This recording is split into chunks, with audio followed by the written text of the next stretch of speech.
We were up north, filming right on the edge of the border. We're in the middle of a segment about the latest attacks when suddenly we heard it, that buzzing in the air. A second later, the sirens hit. Then, every phone that we had started screaming alerts at the same time. Me and the crew dropped to the ground fast, hands over our heads, right there on the ground. And then it comes. One boom, then a second. In the footage, you can actually hear that I counted all the impacts, because in that moment, counting is how you stay alive. We jumped into the cars, and within minutes, the field around us is on fire. Smoke rolling, flames moving fast. That's what war with Hezbollah feels like. When you're facing terror, rockets, drones, wildfires, and you don't get to ease into it. And today, we're back on the road again, crew packed in the van, leaving Jerusalem behind us, climbing north, because this quiet can snap back into a siren in just seconds. But we're driving anyway, because the only way that the north truly wins is if the families come back, livelihoods come back, and the land comes back to life. I'm Yair Pinto, and this is your ground report. We cut through all the noise and stay with what is real, what we know, what actually is happening on the ground. And before we move on, like this video, subscribe, share. We're on the way to the north, and I wanted to say, it's great to have you here. Today, we brought you an overview look of what's happening in Israel, and it's green, it's beautiful, but it is still on a very high alert for an attack from Iran.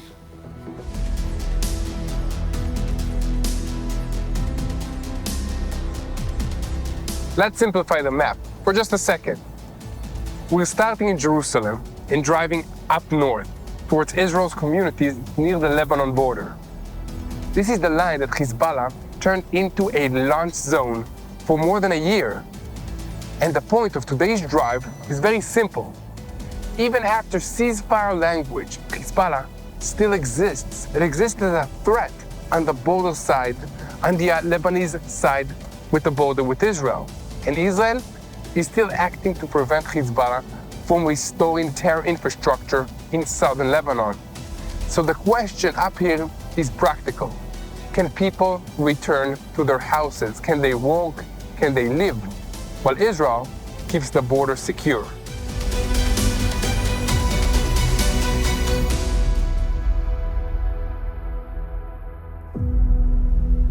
Here's what we know from the material that we're working with.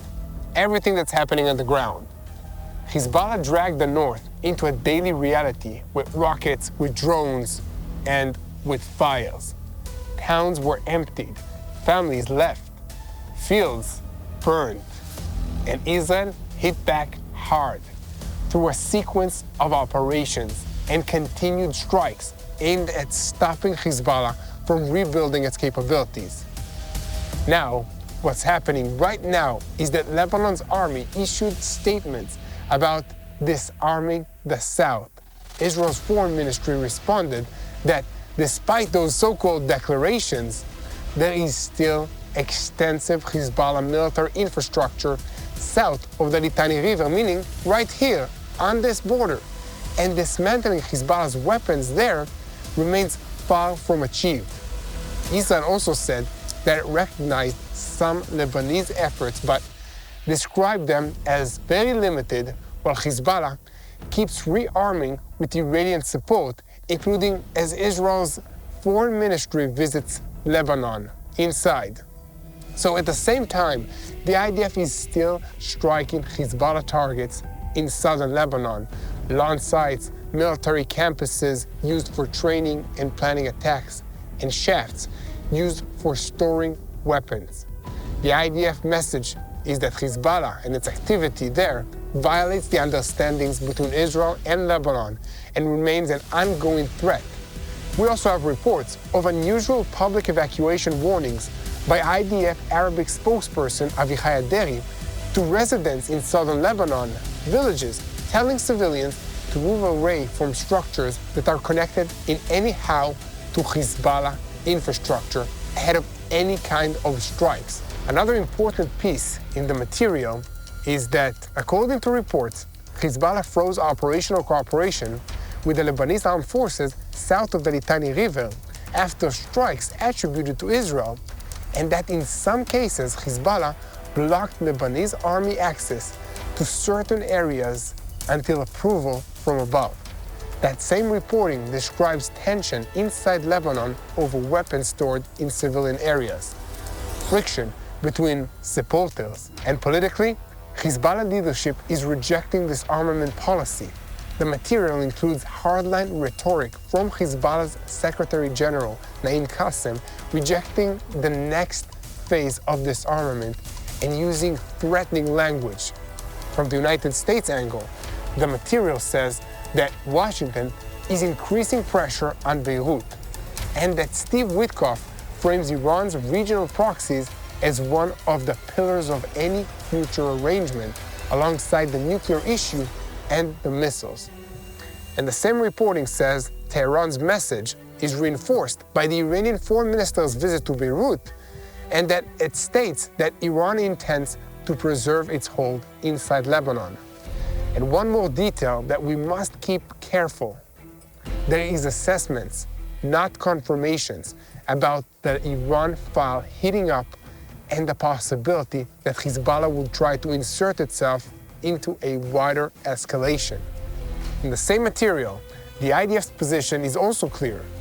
As of that reporting, there is no information about an immediate American strike on Iran, no timing and no operational details, but readiness across defensive systems has been reinforced.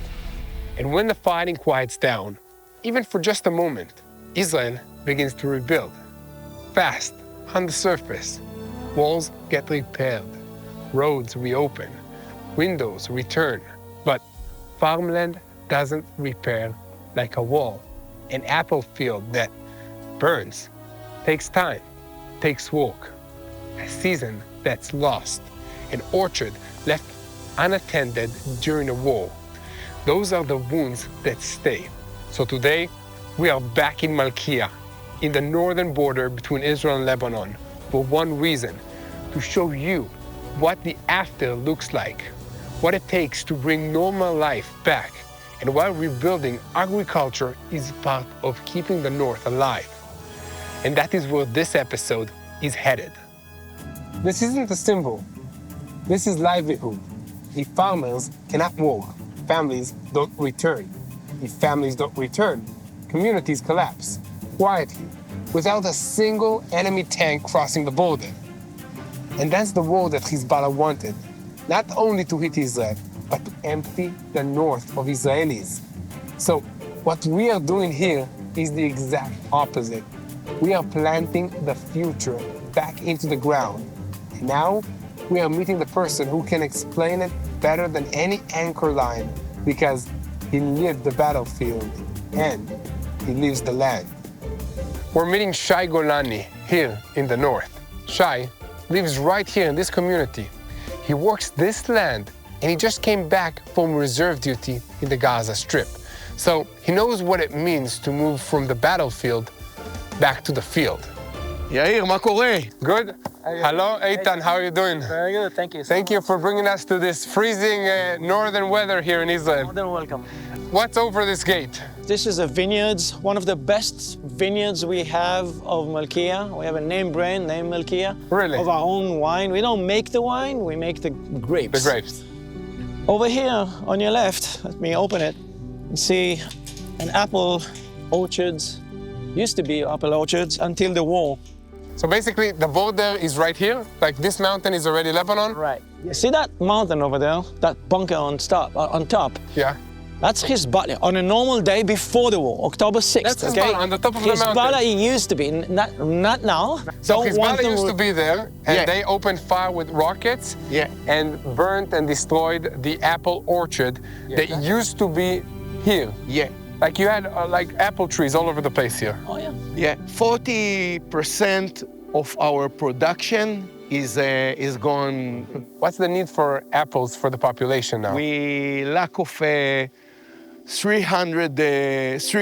hectare of apple orchard. Malchia as a community, as kibbutz, is live on the orchard, on the income of the plants. Of the plants. And now it's missing. It's not exist. But we have a program till 2030 to do all the rehabilitation and to come back to our power before 2023. In October 23, we were at a situation that we heard what's going on in the south, and we know Hezbollah was up here at the hills with their missiles, a lot of missiles, thousands of missiles. All the people was evacuated, and I were recruit to the Northern Command to see how we deal with Hezbollah. 7 months, I were not here. Oh, wow. 7 months in the bunker, and it was very shocking to come back here and to see all the strips is empty, a fire, a plant that abandoned. I'd like to share some personal moments with this guy. We've been working together. Do you remember that Saturday? Yeah, that Saturday. And I came in the morning, told Eitan, we must awake the apple near Turmus, near the base of Turmus. Eitan told me, okay, we go. Okay, we take tractor, we take oil, and start to work. And then I heard boom, and I tried to. I thought you crashed me from the back. I thought like my tractor from the blast. I was like been thrown away. How many feet? I tried to call him, no answer, and I start to run to his tractor, and I saw him outside of the tractor and look like this, and I tell him, we continue 1 hour from now. Let's go to it. Let's go to it. So what happened? What was the blast? It was rocket of Falcon, Iranian. It's humongous one. I have some samples here. Not the Iranians one, but we can have a look that I was collecting. Oh, wow. This is an anti-tank rocket. Yeah. Right? This is the Kornet. Russian-made rocket that is very effective against penetrating the armor of the tanks in Israel. And Hezbollah used this against the civilian community, against you basically, during this war. We have another direct hit rocket. It may look like a mortar, but it's not. It's not. It's a M80, if I'm not mistaken, made in Yugoslavia by the origin. Made in former Yugoslavia. Oh, wow. It's it's just once, you use it just once, anti-tank rocket, over your shoulder, you shoot it. So they've used lots. They've been using quantity over quality. Yes. Yeah. So, So these are just a few rockets that you picked up here in the field.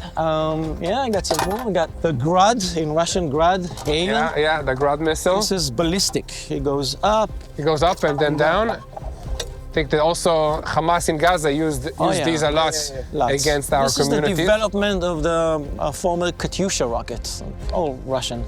You see, the plant had abandoned. One here, 14 months without ordinary treatment. Yeah. So basically, because nobody was here to treat these apples, and also on top of that, the rockets and the fires that came from the Hezbollah terrorists in Lebanon, all of these trees, apple trees, that were here for 20 years, are now gonna be thrown away or burnt, right? Yeah. Because you have nothing to do with them now. Why is it so important to rebuild this apple orchard here in the Israeli northern communities? The answer is very simple. Every little kid in Israel knows Yosef Trumpeldor. Back in the early 20th century, he said something which is a great vision that's catching up at least everyone who lives here.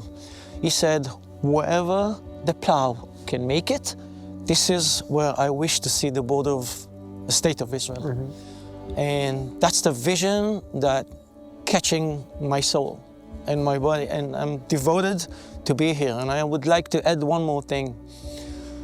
Jewish presence along the border is very important. Most of the Jewish Israelis, you'll find them along the Mediterranean, what we call the Merkaz, in the center of Israel. Yeah. And I think we should have more, together with other minorities, of course, with Arabs, Jews, all live here together.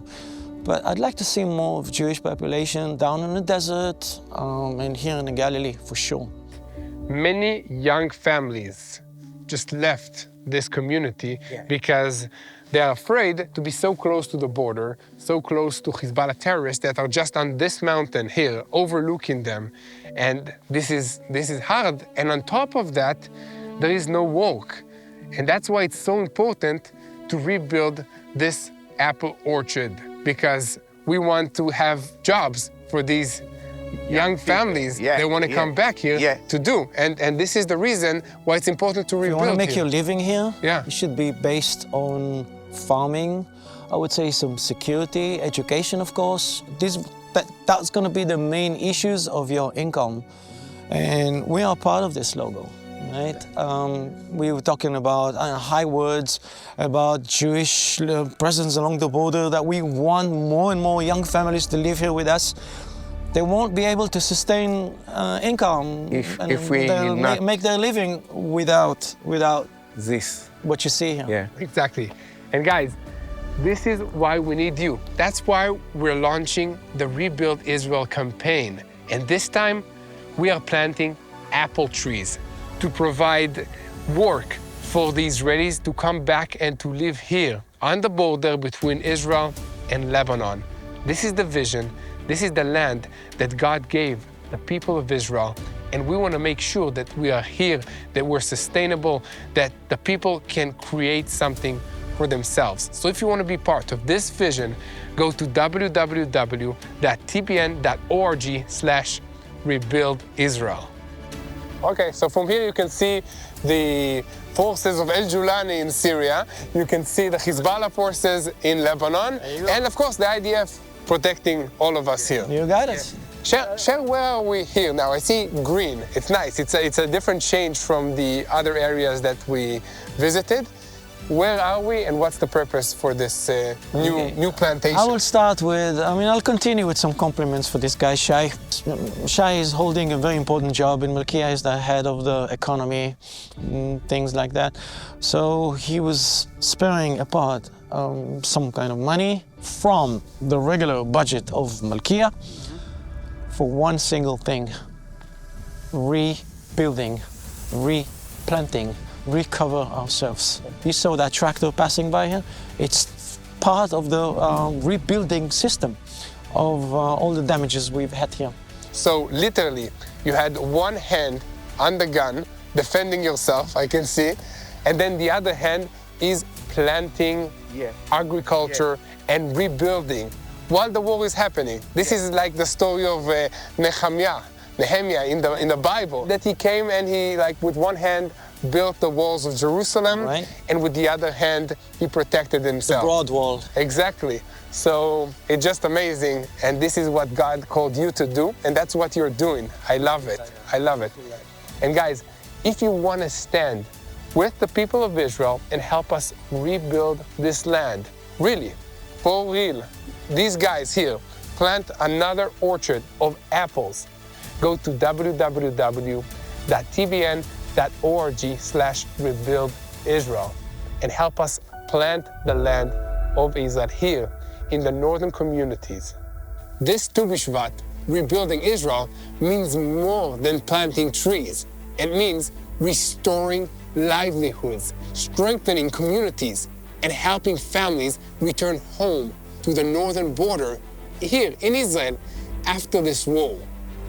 Through the Rebuild Israel campaign, your support helps replant orchards, apple orchards, create jobs for farmers, and bring life back to this land.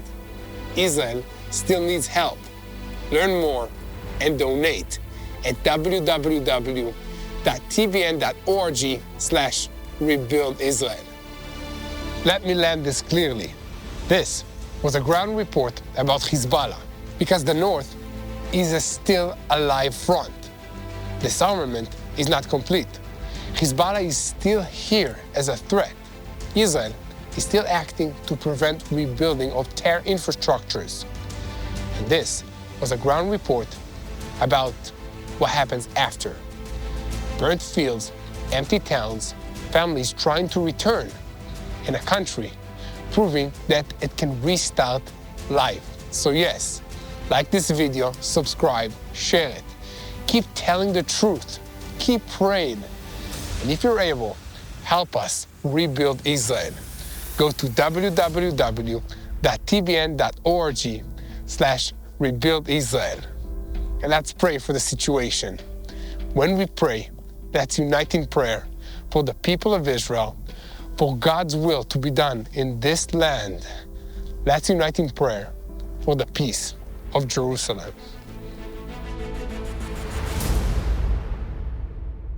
Hello, this is Mati here in Jerusalem with TBN Israel. This is Yair Pinto from TBN Israel here in Jerusalem. TBN Israel is keeping viewers informed with Israel-focused news, culture, and what God is doing in this land. Support TBN Israel today online at tbn.org/Israel. Thank you.